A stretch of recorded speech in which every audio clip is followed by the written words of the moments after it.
Comrades, can I ask Warren Nugent to come up and do his report? Thanks, Warren. I really appreciate it.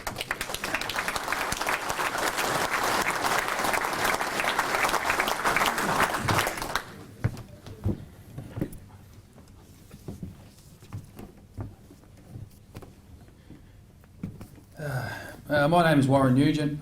I'm a wharfie at Toll Shipping in Melbourne, and I was a workmate of Anthony Attard's. We know him as Hollywood. I better apologise for any language before I start, any ladies in the room, kids. Also, I'd like to apologise if anyone thinks anything I say is disrespectful. I've spoken to the family about talking about this, and so I'm quite comfortable with that. I'll talk about a moment in time that changed my life, and I'll just give you my account of that, and how it's changed my life forever. At 1:52 on May the 20th, I just finished making a cup of coffee, and I was just about to go out to work after my break, and one of my mates ran through the door and said, "Well, it's quick, you better get up to the ship, someone's trapped under a trailer." And I threw the coffee down and went, "Fuck, I knew this would happen one day." And then between that point, getting in a ute and driving to the ship, I'd already accepted what I was going to see and what had happened. And I accepted that one of the ship's crew was probably lashing a trailer and probably kneeling down within a metre of the trailer on the blind side, like they did every day, and we allowed them to. Probably putting a hook on whilst the trailer's still moving, not waiting for it to stop, like we allowed them to do every day. And that he probably got dragged under or had fallen over and got trapped under the wheel of a road trailer. Now, I'm embarrassed to admit that I accepted that was going to be what I was about to see. It's embarrassing, and it's absolutely disgraceful that I accepted that. But that wasn't the truth. When I got to the ship, after I'd negotiated my way around 15 or 16 emergency vehicles, I thought, "Oh shit, this is bad." I got to the bottom of the ship, I got out the ute, and I saw my workmates walking the other way, all white-faced, tears running down their cheeks. And I thought, well, no, this is bad. I walked up the ramp, and halfway up the ramp someone said, "Don't go up there, Woz, it's Hollywood." And I thought, it can't be Hollywood. He's been here 18 years. He's third generation in the company, he knows it back to front. How could he end up in an accident? How could it possibly be Hollywood? So I walked up there, I saw the Maffey trailer sitting in the middle of the deck, surrounded by emergency people, and I walked up to it, and the sight that I saw, I wish I had never seen it. I won't be too graphic, but he'd been knocked over, and the wheels of the trailer had run onto his body, halfway up his torso. He was laying there, alive, because the weight was on him. As I got closer, I realised he was conscious, and I saw his mate, his best mate on the job, laying down, holding his hand.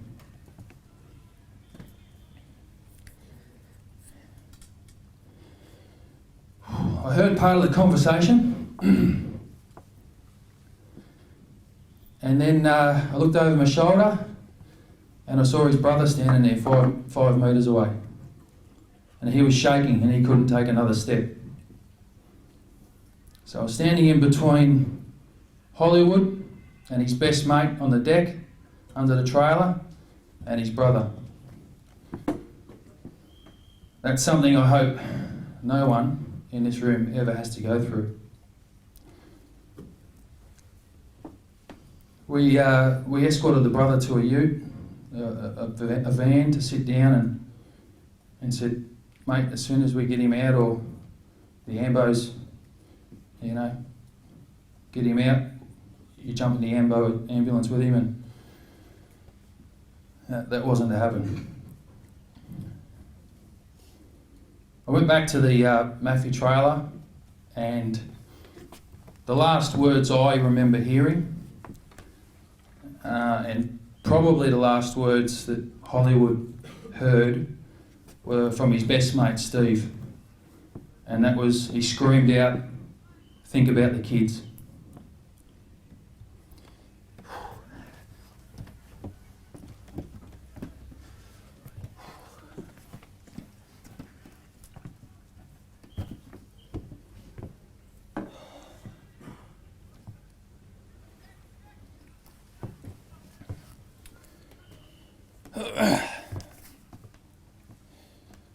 Think about the kids.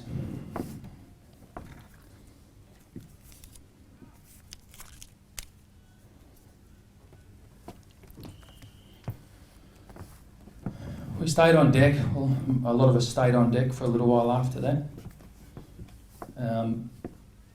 Most of the guys were too distraught to stay there, and they went down to the mess room and had a meeting. I don't know what compelled me to do it, but I couldn't leave him, and I stayed on deck and offered to assist the emergency services with the retrieval of the equipment or anything they needed. Not long after that, Bobby arrived, and Bobby stayed on deck with me throughout the rest of the afternoon and the night until Hollywood was taken away.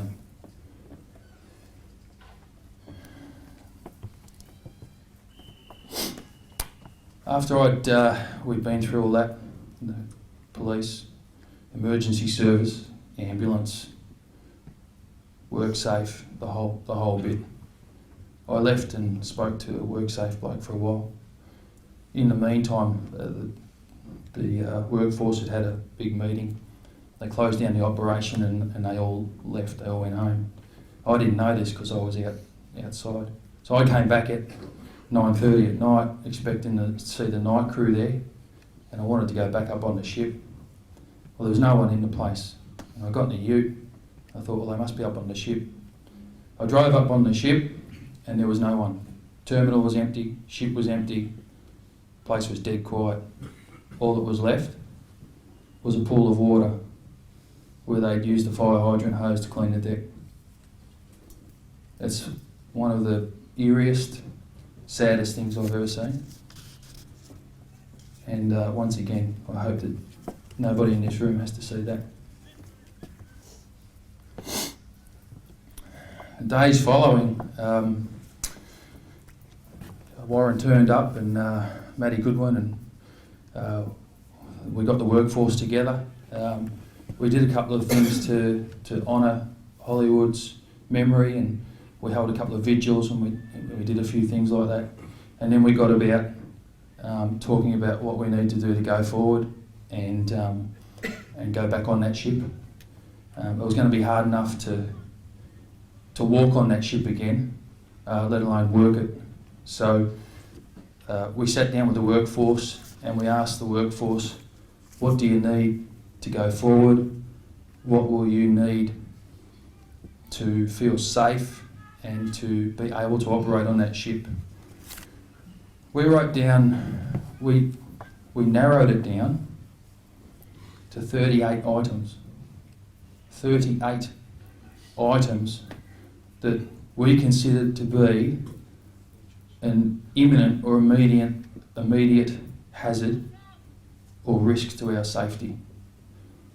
38 items. Now, how did it get to that? Honestly, that's just ridiculous. So, while I was up there waiting all night, I was looking for someone to blame. And I was trying to find answers. Somewhere in those 38 items, there's a couple of answers, but it's not all of them. Don't wait to see what I've seen. and don't wait for 38 items. You could go back to work tomorrow or today, this afternoon, next week, and you go back on your swing. Even if there's 3, write them down. Bring them up, talk to the HSR, talk to the delegates, do whatever you have to do, get them documented. Don't wait to see what we've seen.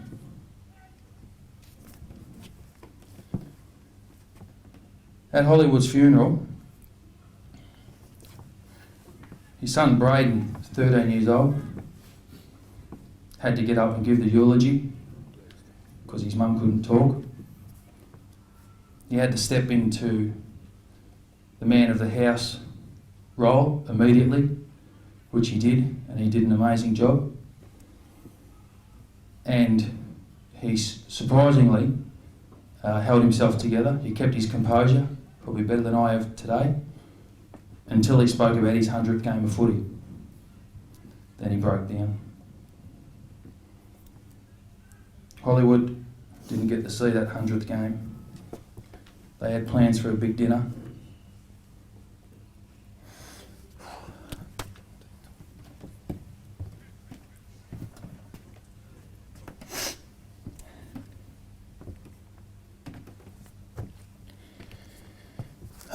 His wife spoke. She said she didn't expect to be a widow at her age. And amongst many of the things she said, there was one that hit me pretty hard. She was looking for answers, and she didn't accept. They were religious, but she didn't accept that he'd gone. God wanted him. God takes, the good ones early.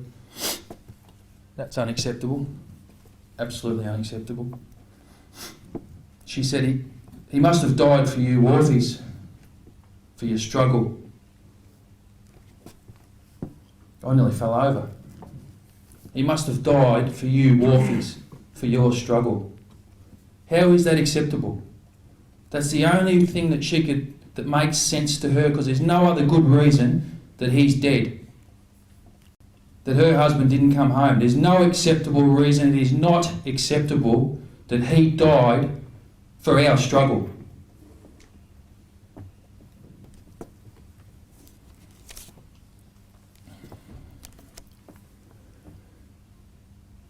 Then, at the burial, I heard some words once again. It shot me in the heart like an arrow and nearly dropped me. When she leaned over the coffin and she said, "I love you, hun. I'm sorry for what they did to you." What they did to you. I thought about this a lot. Who are they? Who are they? It's pretty easy to lay blame. They're the company, they're the managers, they're the supervisors, union. But you know who they are? They're us. It's us. All of us here, all of us in the industry. Anyone that's turned a blind eye to safety, anyone that's ignored something, anyone that's cut a corner, that's who they are. It's us. We're part of they. Talk about cutting corners, in general. I used an analogy a while ago that you cut a corner, you cut a little bit off the corner, and then you get away with it. So you cut the corner again, you cut a bit more and a bit more, until it turns into a bend. And then you go a bit faster, and then it's a fucking straight line to death. There's no corner left. That's how we got to 38. Turning a blind eye, chasing accolades, chasing bonuses, chasing overtime.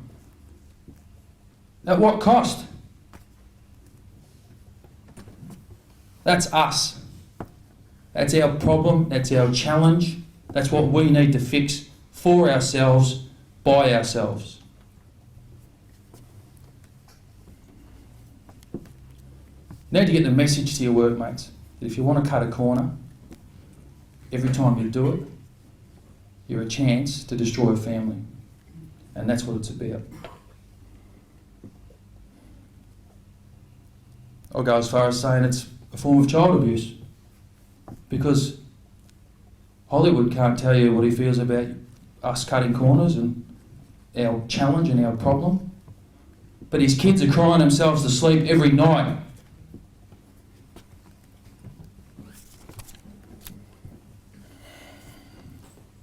The bonus, the overtime, the accolades, whatever it is you're chasing, it's going to be there tomorrow, it's going to be there next week, but you may not. Because Hollywood won't. We must speak up. We must recruit amongst our workforce. We must document everything, no matter how small, a little notepad with some dates on it for reference as a bare minimum. It has to be done, because when the investigations are done and the questions are asked and you've got nothing, then nothing happened.